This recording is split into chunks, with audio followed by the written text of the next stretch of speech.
Kim Leadbeater's terminally ill adults end of life bill, the assisted dying bill, is no ordinary piece of legislation. It's an emotional, moral, and deeply divisive proposal that has sparked heated debate in the House of Commons and beyond. At its core, it is trying to legalise assisted dying for terminally ill patients with 6 months or less to live, giving them the right to end their lives with medical assistance.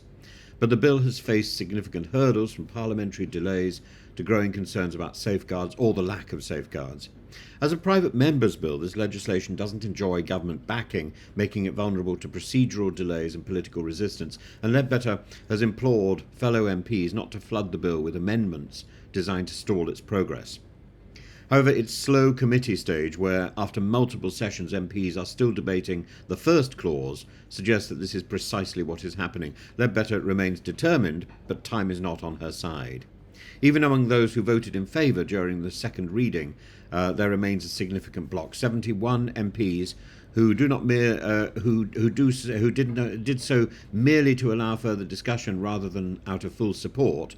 The bill's final fate will be determined at the third reading in April or May, and a shift of just 28 votes would be enough for it to collapse entirely.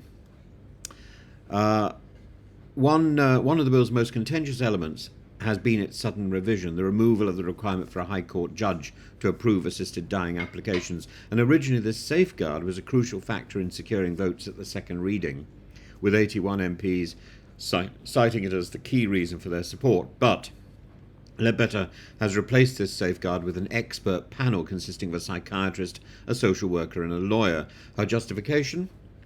That a High Court judge might be an unnecessary bureaucratic hurdle, and that a multidisciplinary panel would provide more thorough scrutiny.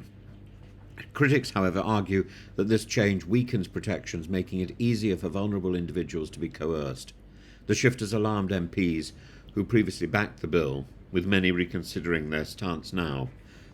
One of the fiercest battles has been over the question of mental capacity, and critics argue that the bill relies too heavily on the Mental Capacity Act of 2005, which assumes an individual is capable unless proven otherwise.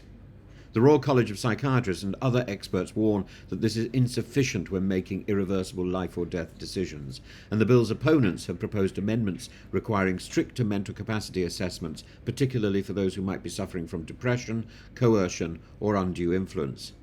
These have been largely rejected, fueling concerns that the bill lacks necessary protection.